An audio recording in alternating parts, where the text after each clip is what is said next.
हम्म। श्री गणेशाय नमः। श्री सीतारामाभ्यां नमः। श्री हनुमते नमः। श्री उमापते नमः। श्री गुरुवे नमः। सब संतन की जय जय। जय जय सीताराम। राधे श्याम।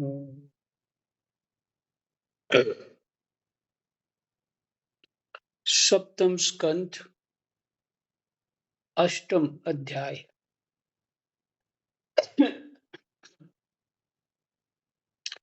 श्लोक नंबर 40 से पाठ शुरू करते हैं।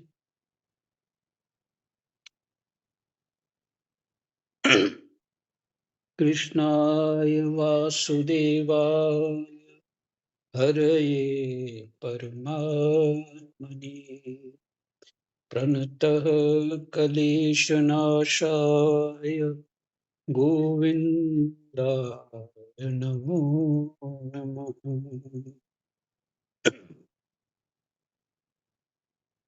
ब्रह्मा जी ने कहा, प्रभु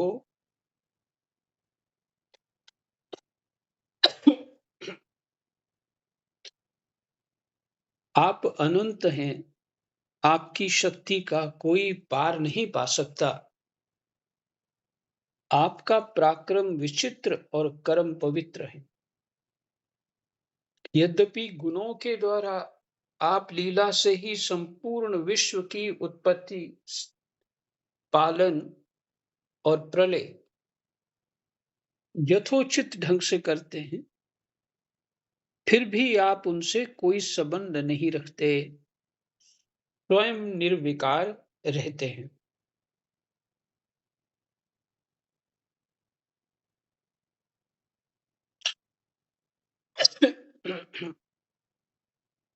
मैं आपको नमस्कार करता हूँ।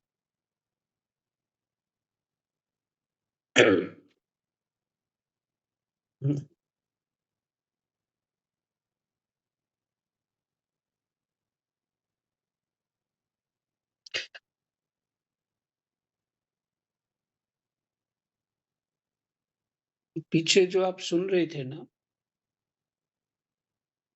कि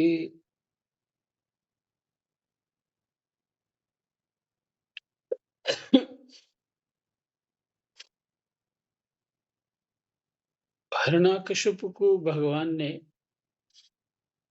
उद्धार कर दिया।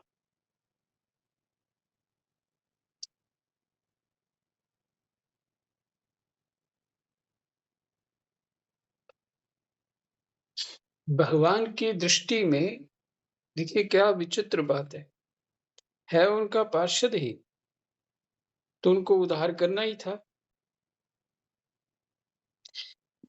भगवान की दृष्टि में जो भी पड़ जाता है और वो मुक्त हो जाता है, उसका कल्याण हो जाता है। चाहे भगवान से द्वेष करे या प्रेम करे।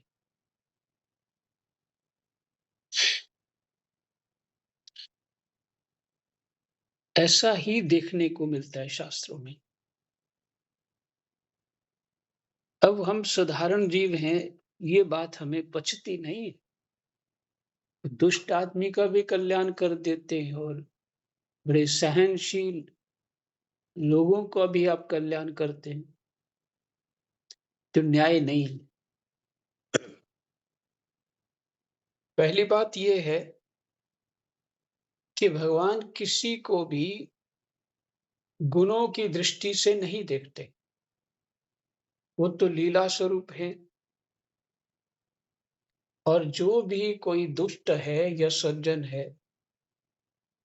भगवान की सत्ता से है। जब तक हमें अज्ञान है, अहंता ममता की दृष्टि से देखेंगे, तो हमें ये बात पचेगी ही नहीं। शिशुपाल का आपने उद्धार कर दिया, रावण का कर दिया, कंस का कर दिया, ऐसे बहुत सारे दुष्ट प्राणी हुए जिसका आपने कल्याण कर दिया। शिकायत हमारी ये है, चलो हम आपको माने भगवान को, आपको सेवा पूजा करते हैं, आपका स्मरण करते हैं, आपसे प्रेम कर रखते हैं, फिर भी आप हमें देखते नहीं।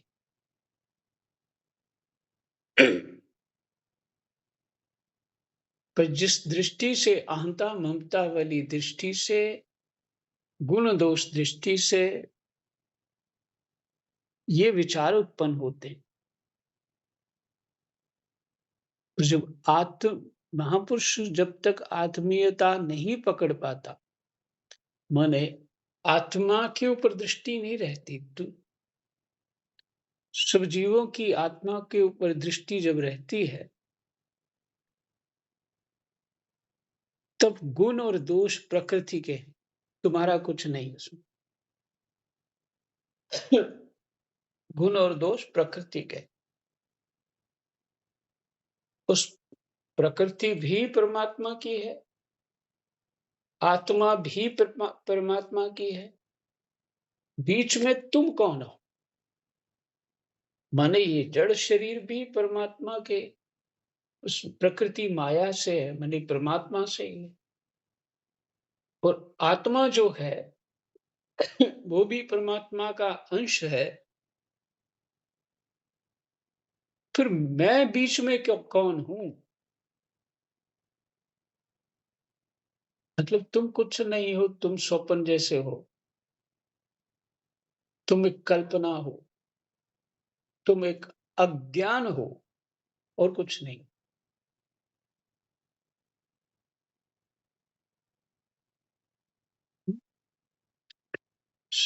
साधक अपने अपने चिंतन से अपने अज्ञान को दूर कर लेता है।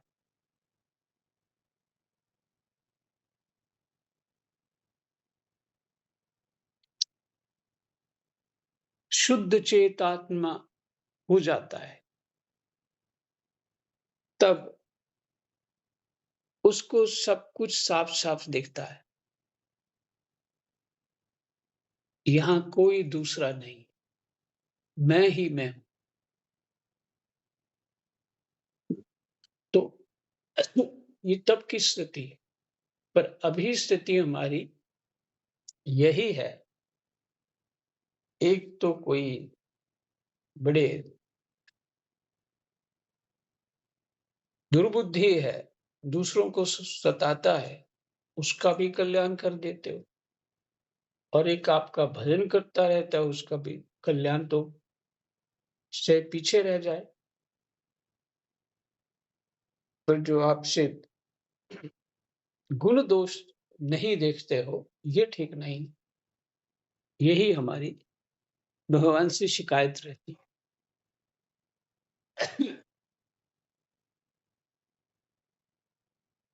क्योंकि बीच में अज्ञान मूर्ति होके खड़े हैं। जो स्वप्न में जो हम जब होते हैं स्वप्न में, तो कोई उस समय सब कुछ हम ही बने होते हैं। हम्म,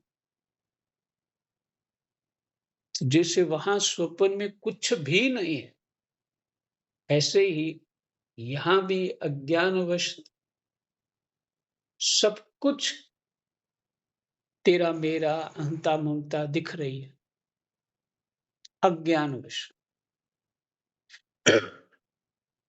अभी तक आप सबने जो सुना है, जब अध्यात्म की बात आती है, इस तरह की बात आती है, तो उसमें बार बार इसी का ही अवलोकन होता जा रहा है, विश्लेषण भी इसी का होता जा रहा है, इसी बात के ऊपर बहुत जोर दिया जा रहा है। इसका अर्थ है जो बात बार बार कही जा रही है, वो बहुत महत्वपूर्ण है। अज्ञान को छोड़े बिना काम नहीं होगा, उन्हें यथार्थ नहीं दिखे। ठीक है।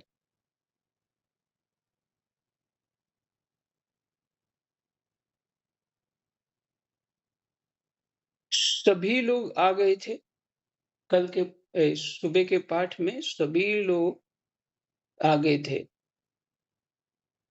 देवता लोग, ब्रह्मा, इंद्र, शंकर आदि देवता, ऋषि, पितर, सिद्ध, विद्याधर, महानाग, मनु, प्रजापति, गंधर्व, अप्सराएं, चारण, यक्ष, किमपुरुष, वेताल, सिद्ध, किन्नर, सुनंद, कुमुद आदि भगवान के सभी पार्षद उनके पास आए।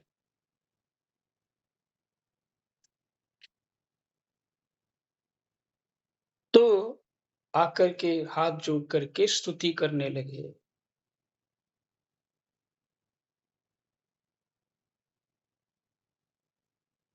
इसलिए ब्रह्मा जी कहते हैं, ब्रह्मा जी उस ज्ञान में है, इसलिए वो कह रहे हैं, प्रभु आप अनंत हैं, आपकी शक्ति का कोई पार नहीं पा सकता, आपका पराक्रम विचित्र और कर्म पवित्र है। यद्यपि गुणों के द्वारा आप लीला से ही संपूर्ण विश्व की उत्पत्ति, पालन और प्रलय यथोचित ढंग से करते हैं, वो भी लीला से, फिर भी आप उनसे कोई संबंध नहीं रखते। फिर भी उनसे कोई संबंध नहीं रखते। पालन भी करते हुए, प्रलय भी करते हुए, उत्पन्न करते हुए भी फिर भी कोई संबंध नहीं रखते, स्वयं निर्विकार रहते हैं। मैं आपको नमस्कार करता हूं।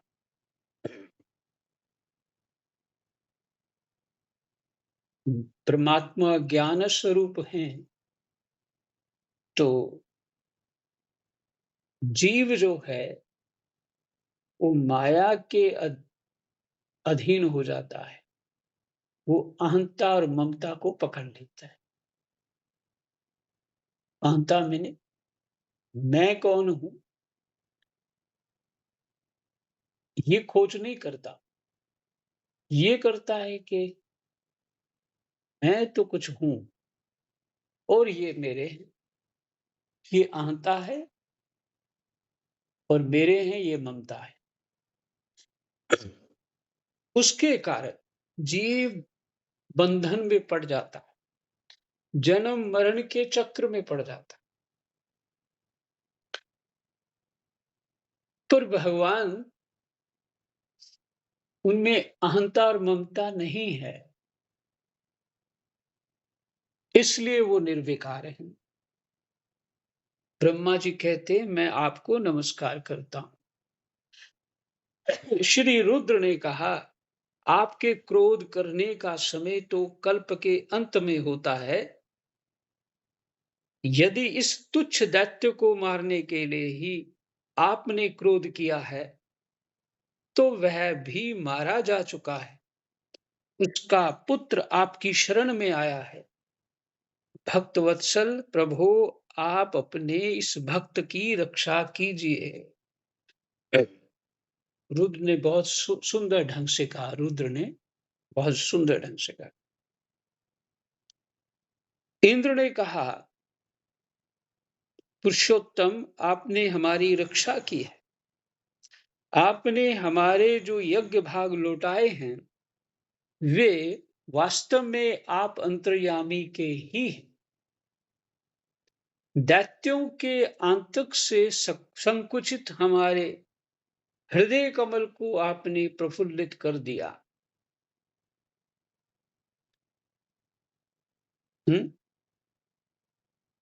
दैत्यों के आंतक से संकुचित हमारे हृदय कमल को आपने प्रफुल्लित कर दिया, फिर से खिला दिया। जो बंद हो गया था वो फिर से खिला दिया, वह भी आपका ही निवास स्थान है। हमारा हृदय कमल आपका निवास स्थान है, ये इंद्र ने कहा।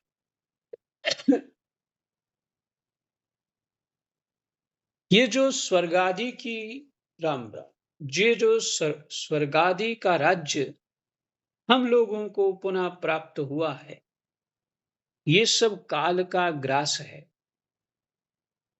ये जो स्वर्ग आदि इंद्र कह रहे हैं का राज्य हम लोगों को पुनः प्राप्त हुआ है, ये सब काल का ग्रास है। जो आपके से राम जो आपके सेवक हैं, उनके लिए यह है ही क्या? यानी आपके जो भक्त हैं, उनके लिए इंद्र का राज्य कुछ भी नहीं, ये भाव है। स्वामी, जिन्हें आपकी सेवा की चाह है, वे मुक्ति का भी आदर नहीं करते। फिर अन्य भोगों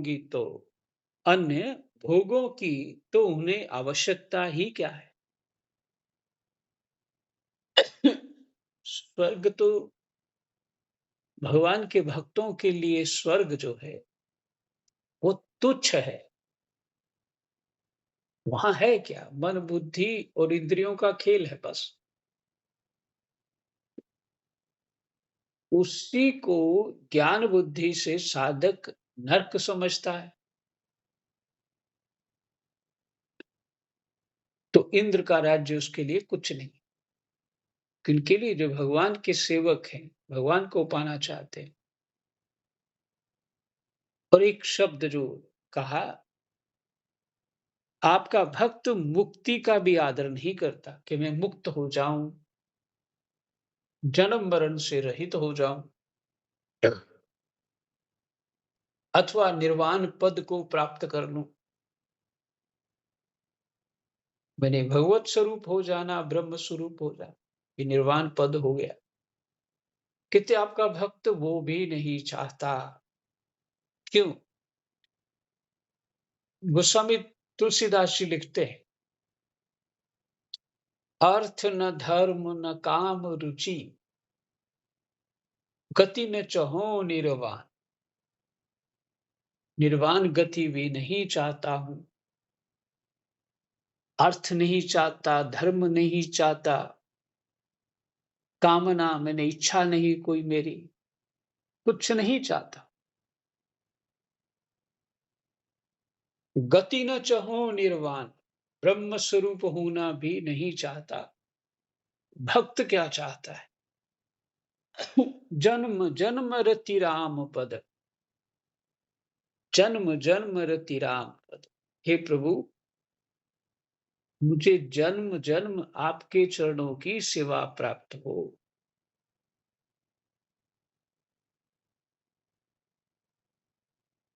जन्म जन्म रति राम पद, ये वरदान न आन। मुझे ये वर चाहिए। अब जिसको ये भक्ति प्राप्त हो गई, से हनुमान जी हैं और ऋषि मुनि हैं, जो ब्रह्मा की उम्र से भी कहीं ज्यादा है, लोमश ऋषि। तो काकभूषुंडी को उन्होंने ही उपदेश किया था। राम भक्ति जो प्रदान करी थी, लोमस ऋषि ने किया था।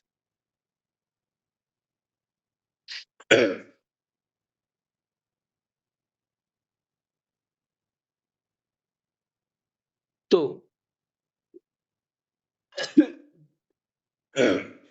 जब ये महाप्रलय होती है, ब्रह्मा विष्णु महेश सब अपने स्वरूप में सिमट जाते हैं।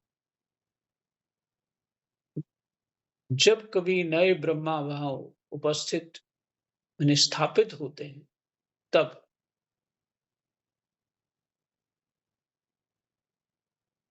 पिताजी का क्षोर कर्म करते हैं लोमश ऋषि।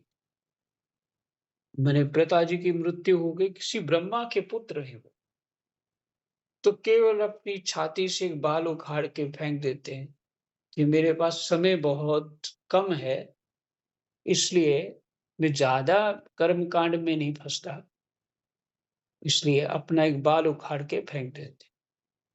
तो एक बाल कितने ब्रह्मा को लिए जब भी कोई ब्रह्मा शरीर छोड़ा, तो वो अपना एक बाल उखाड़ देते। तो उनकी कितनी अवस्था हो। कोई और छोर नहीं है। तो इसलिए भगवान के भक्त जो हैं,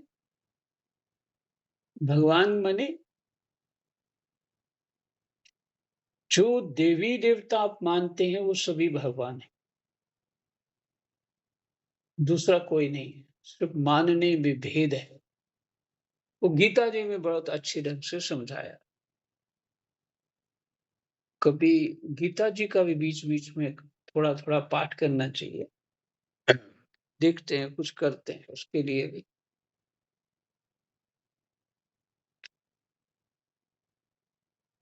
जिन्हें आपकी सेवा की चाह है, वे मुक्ति का भी आदर नहीं करते। फिर अन्य भोगों की तो उन्हें आवश्यकता ही क्या है, ये इंद्र कहते हैं।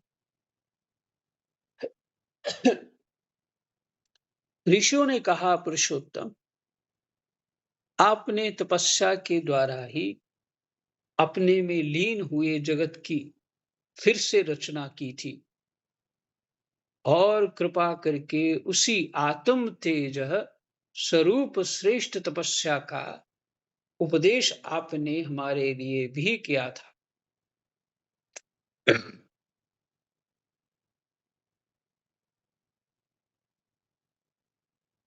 श्रेष्ठ तपस्या का उपदेश आपने हमारे लिए भी किया था। इस दैत्य ने उसी तपस्या का उच्छेद कर दिया था।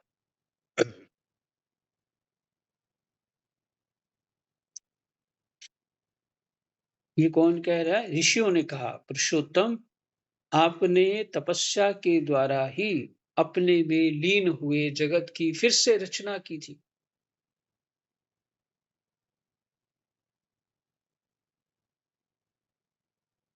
ये भगवान से स्तुति कर रहे हैं ऋषि लोग। आपने तपस्या के द्वारा ही अपने में लीन हुए जगत की फिर से रचना की थी। मैंने तपस्या भगवान भी करते और कृपा करके उसी आत्म तेजः स्वरूप श्रेष्ठ तपस्या का उपदेश आपने हमारे लिए भी किया था।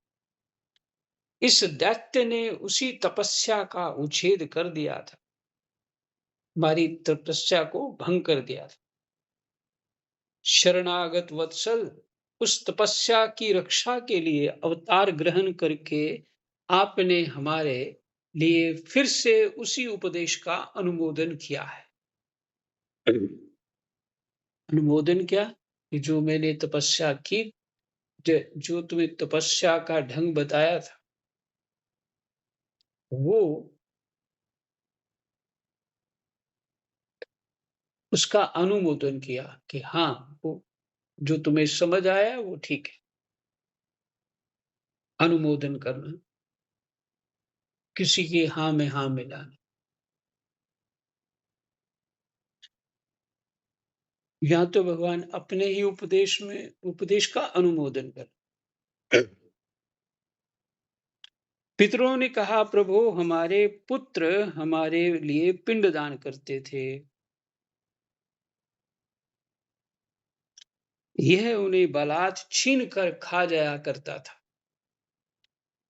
जब वे पवित्र तीर्थ में जा संक्रांति आदि के अवसर पर जब वे पवित्र तीर्थ में या संक्रांति आदि के अवसर पर नैमित्तिक तर्पण करते या तिलांजलि देते, तब उसे भी ये पी जाता। आज आपने अपने नखों से उसका पेट फाड़कर वह सब का सब लौटाकर मानो हमें दे दिया। आप समस्त धर्मों के एकमात्र रक्षक हैं। नरसिंहदेव, हम आपको नमस्कार करते हैं। हाँ, कुछ पूजा में, अपनी विधियों में, भजन साधन में कुछ सावधानियां होती, और नहीं तो जो ऐसे कुछ अदृश्य शक्तियां होती, हमारा भजन चुरा लेती। तो गुरु लोग ही बताते हैं कि क्या करना चाहिए। कुछ दिन पहले मैंने आपको बताया था, 4-5 दिन अच्छी तरह मेरा नियम चल रहा है, फिर नियम खराब हो रहा है, फिर नियम पुरानी बात है। तो एक महात्मा से चर्चा करी, वो है जो उत्तर काशी वाले महात्मा, जिनके मैं चर्चा करता हूँ अक्सर। उनके गुरुजी के पास सिद्धियाँ अ, कन्या रूप में सफ़ेद कपड़ों में आई थी। तो उन्हीं को दिखती थी और किसी को नहीं। तो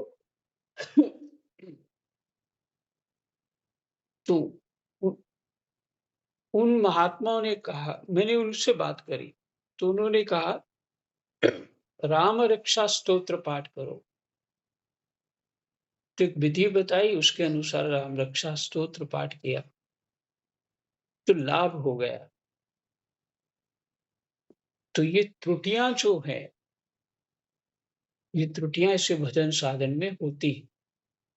तो उसके जो मर्मज्ञ होते हैं ना, वही जानते हैं। तो अ, ये रक्षा स्तोत्र इत्यादि गुरु लोग बताते हैं, वो उसके पीछे रहस्य यही है, भजन साधन सुरक्षित रहे।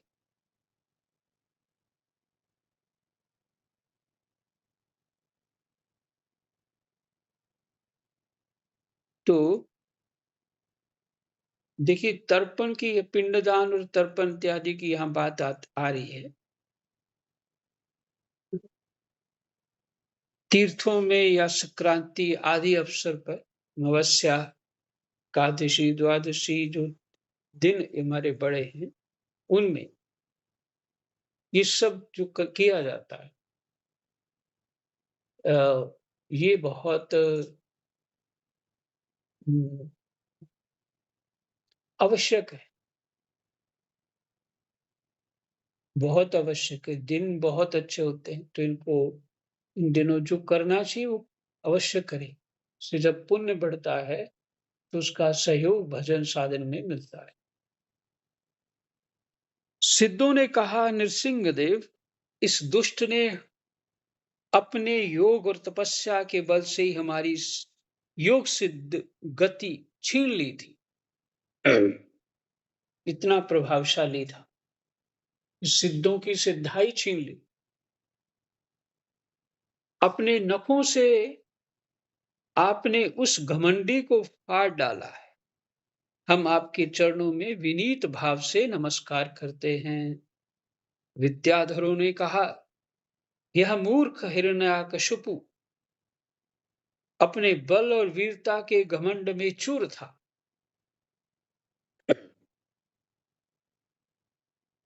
यहाँ तक कि हम लोगों ने विविध धारणाओं से जो विद्या प्राप्त की थी, उसे इसने व्यर्थ कर दिया था।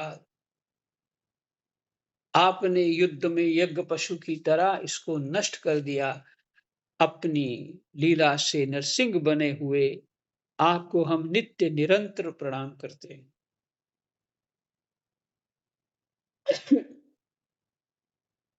देखिए, ये विद्याधर हैं जो, जिनको ज्ञान स्वरूप हैं,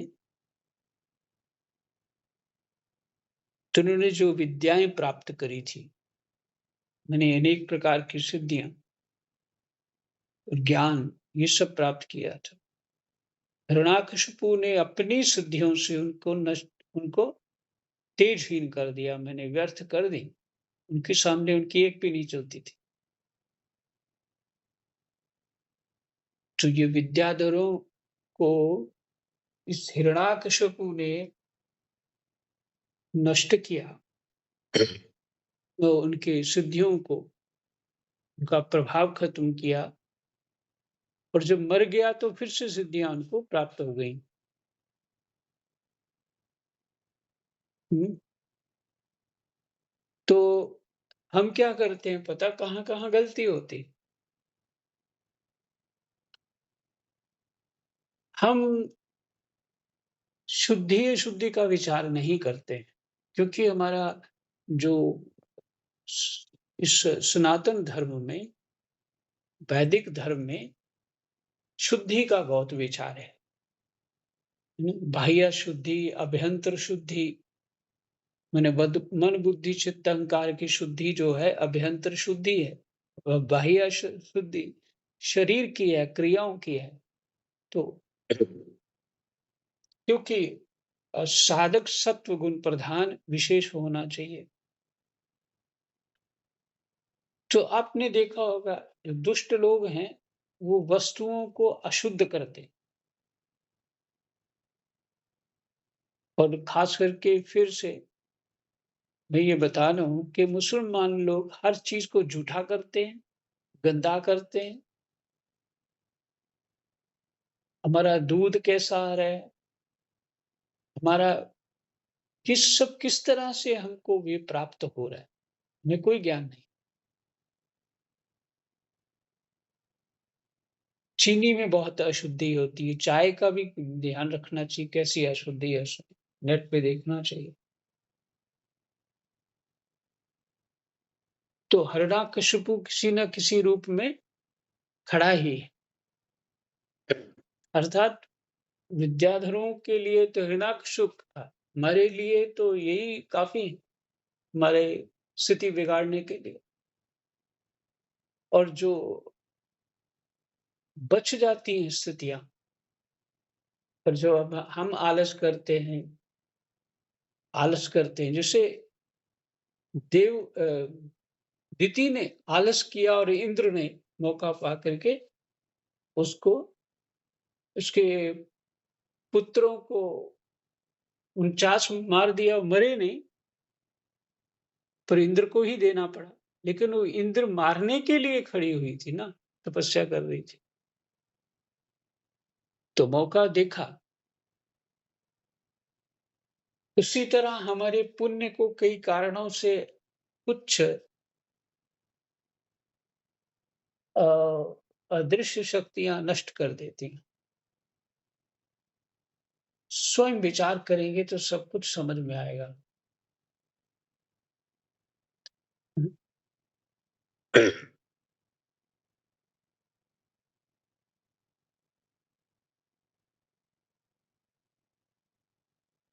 हमारा विश्वास है कि भगवान के नाम के सामने कुछ नहीं है, बिल्कुल सही है, पर हमारा विश्वास उतना दृढ़ नहीं है। पहले उतना विश्वास दृढ़ कर लें, तो फिर कुछ नहीं है। नाम के आगे कोई नहीं टिकेगा।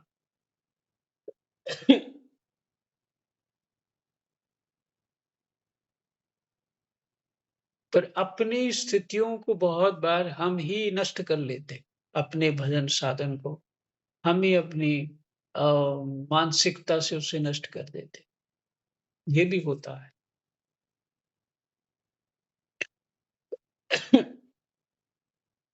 दूसरा कोई ग्रंथ पढ़ेंगे, उसमें थोड़ा हो सकता है यहाँ भी कुछ आ जाए और उसके माध्यम से बात आपको कन्वे करने में सुविधा हो।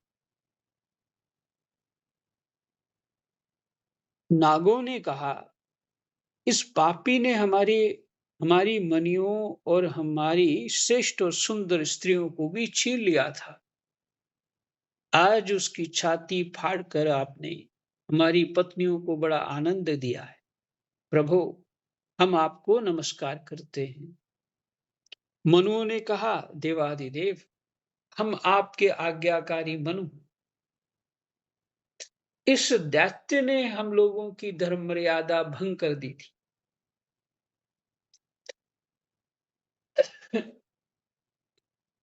मनुओं ने कहा, मैंने बहुत सारे मनु, देवाधिदेव, हम आपके आज्ञाकारी मनु हैं। इस दैत्य ने हम लोगों की धर्म मर्यादा भंग कर दी थी। आपने उस दुष्ट को मारकर बड़ा उपकार किया है। प्रभु, हम आपके सेवक हैं, आज्ञा कीजिए, हम आपकी क्या सेवा करें। प्रजापतियों ने कहा, परमेश्वर, आपने हमें प्रजापति बनाया था, परंतु इसके रोक देने से हम प्रजा की सृष्टि नहीं कर पाते थे। आपने इसकी छाती फाड़ डाली और ये जमीन पर सर्वदा के लिए सो गया। सत्वमय मूर्ति भगवान को कह रहे हैं, सत्वमय मूर्ति धारण करने वाले प्रभु, आपका ये अवतार संसार के कल्याण के लिए। गंधर्वों ने कहा, प्रभु, हम आपके नाचने वाले, अभिनय करने वाले और संगीत सुनाने वाले सेवक हैं। इस दैत्य ने हमें बल, वीर्य और पराक्रम से हमें अपना गुलाम बना रखा था।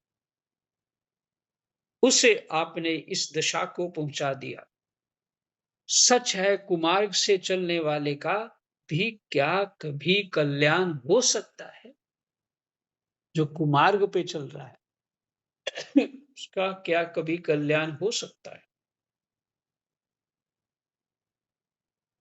चारणों ने कहा, प्रभु, आपने सज्जनों के हृदय को पीड़ा पहुंचाने वाले इस दुष्ट को समाप्त कर दिया।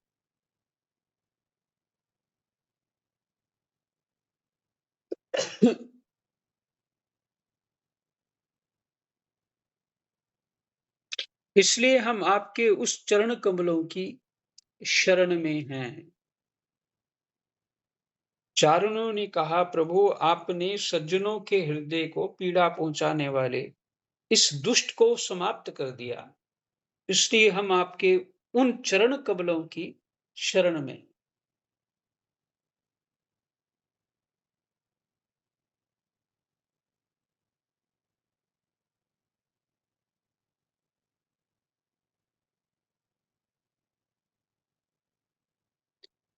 जिनके प्राप्त होते ही जन्म मृत्यु रूप संसार चक्र से छुटकारा मिल जाता है।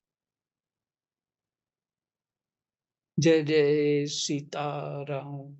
राधे श्याम। कृष्णाय वासुदेवाय हरये परमात्मने प्रणतः क्लेशनाशाय गोविन्दाय नमः।